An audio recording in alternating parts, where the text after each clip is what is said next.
വരമ്പിന്റെ അമ്പലമുറ്റത്തിലേക്ക് എല്ലാവർക്കും സ്വാഗതം. വിദ്യയുടെ ദേവിയായ ശ്രീ സരസ്വതി ദേവി, അതായത് പനച്ചിക്കാട് ശ്രീ മൂകാംബിക ദേവി ക്ഷേത്രത്തിലാണ് ഇന്ന് അമ്പലമുറ്റം എത്തി നിൽക്കുന്നത്.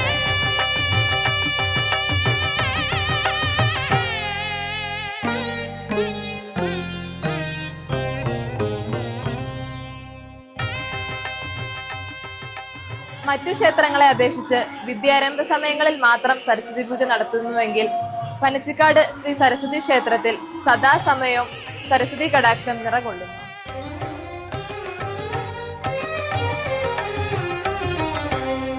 പനച്ചിക്കാടമരുന്ന സരസ്വതി അടിയന്റെ മനസ്സൊരു മാനസ സരസാകേണം. പനച്ചിക്കാടമരുന്ന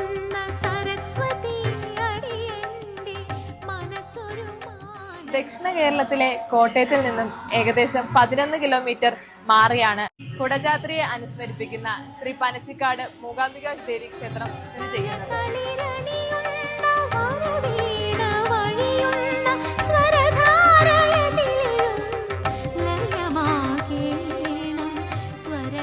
നമസ്കാരം, ഞാൻ ശ്രീകുമാർ, പനച്ചിക്കാട് ക്ഷേത്രം ദക്ഷിണ മൂകാംബിക ക്ഷേത്രത്തിൻ്റെ അസിസ്റ്റൻറ്റ് മാനേജറാണ്. ഇപ്പോൾ നവരാത്രി കാലം പനച്ചിക്കാട് ദക്ഷിണ മൂകാംബിക ക്ഷേത്രത്തെ സംബന്ധിച്ച് 1000 വർഷത്തിന് മേലുള്ള ഒരു ഐതിഹ്യം നിലനിൽക്കുന്നു. ആദ്യം ഇവിടെ ഒരു മഹാവിഷ്ണു ക്ഷേത്രമായിരുന്നു ഉണ്ടായിരുന്നത്. ആ മഹാവിഷ്ണു ക്ഷേത്രത്തിൻ്റെ കുളത്തിൽ ആണ് സരസ്വതി ദേവിയെ കൊല്ലൂർ മൂകാംബിന്ന് ഇവിടെ കൊണ്ട് പ്രതീക്ഷിച്ചത്. എൻ്റെ കഥ ഇങ്ങനെയാണ്. ഇവിടെ അടുത്ത് ഈ പ്രദേശത്ത് 3 നമ്പൂതിരി ഭവനങ്ങളാണ് ഉണ്ടായിരുന്നത്. അതിലൊരു ഇല്ലത്തെ ഒരു നമ്പൂതിരിക്ക് കുട്ടികളൊന്നും ഇല്ലാണ്ട് വന്നു. അപ്പോൾ അദ്ദേഹത്തിന് വളരെ വിഷമായി. അത് വിഷ്ണു ക്ഷേത്രത്തിൻ്റെ ഉടമസ്ഥരായിട്ടുള്ള നമ്പൂതിരിമാരായിരുന്നു. അപ്പോൾ അദ്ദേഹം വളരെ വിഷമിച്ചു. കാരണം കുട്ടികളില്ലെങ്കിൽ പിതൃകർമ്മം ചെയ്യാനും അവർക്ക് മോക്ഷം കിട്ടാനും ഒക്കെ കുട്ടികളില്ലെങ്കിൽ ബുദ്ധിമുട്ടാവും. അപ്പോൾ ഒന്നുകിൽ മോക്ഷം കിട്ടാൻ പിതൃകർമ്മം കുട്ടികൾ ചെയ്യണം, അല്ലെങ്കിൽ കാശിയിൽ പോയി ഗംഗാസ്നാനം ചെയ്യുക, അല്ലെങ്കിൽ കാശിക്ക് പോയി ഗംഗാസ്നാനം ചെയ്തങ്ങ് പോവുക എന്നുള്ളതായിരുന്നു. അപ്പോൾ അത് പൊതുവേ നമ്മുടെ ഇടയിലുള്ളൊരു രീതി. അപ്പോൾ എന്തായാലും അദ്ദേഹം ചെറുപ്രായത്തിന് ഏകദേശം 50 വയസ്സ് കഴിയുമ്പോൾ തന്നെ ആ രണ്ടാമത്തെ ഓപ്ഷൻ തിരഞ്ഞെടുത്തു. അദ്ദേഹം വളരെ വിഷമിച്ച് എന്നാൽ കാശിക്ക് പോവാം എന്ന് തീരുമാനിച്ച് അദ്ദേഹം ഇവിടുന്ന് യാത്രയായി. പക്ഷെ വഴിമധ്യേ അദ്ദേഹം കൊല്ലൂർ മൂകാംബിയിൽ ദേവിയെ ഭജിക്കാൻ വേണ്ടിയിട്ട് കുറച്ച് ദിവസം അവിടെ ഒരു തപസ്സായിരുന്നു, ഒരു ഭജനം പാർക്കാമെന്ന് വിചാരിച്ചു. പക്ഷേ അങ്ങനെ ഭജനം പാർത്ത് എല്ലാം ഉപേക്ഷിച്ചപ്പോൾ അദ്ദേഹം ഒരു തപസ് പോലെ വളരെ തീവ്ര ഭജനമായിരുന്നു അത്.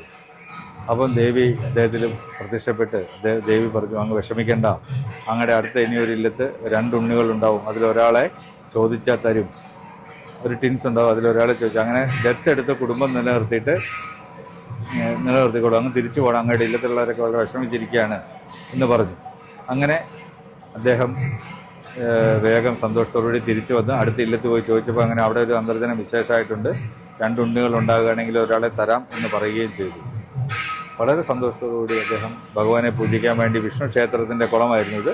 ഈ കുളത്തിലിറങ്ങി സ്നാനം കഴിഞ്ഞ് കുടയെടുത്തപ്പോൾ കുട ഉയരണില്ല. അപ്പം അമ്മയുടെ ഒരു അശരീരി വീണ്ടും ഉണ്ട്, എൻ്റെ ഒരു സാന്നിധ്യം അങ്ങയുടെ കൂടെ ഇവിടെ വന്നിട്ടുണ്ട്.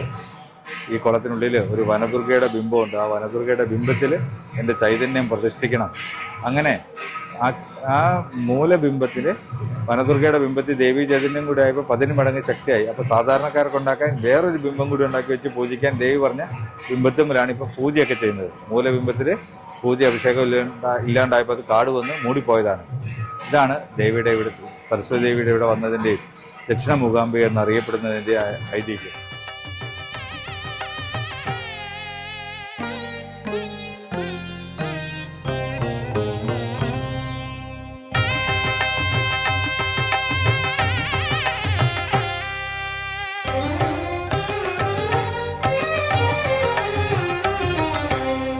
പനച്ചിക്കാടമരുന്ന സരസ്വതി അടിയന്റെ മനസ്സൊരു മാനസ സരസാകേണം.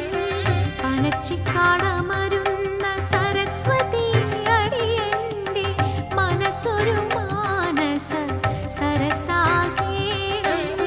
കരതളിരണിയുന്ന വരവീണ വഴിയുന്ന സ്വരധാരയതിലും ലയമാകേ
കേരളത്തിലെ ദക്ഷിണകാശി എന്നറിയപ്പെടുന്ന പനച്ചിക്കാട് ശ്രീ സരസ്വതി ക്ഷേത്രത്തിലെ വിശേഷങ്ങൾ. ഈ വിദ്യാരംഭത്തിൽ സരസ്വതി ദേവി സർവ്വ ഐശ്വര്യങ്ങളും നൽകി അനുഗ്രഹിക്കട്ടെ എന്ന് പ്രാർത്ഥിക്കുന്നു.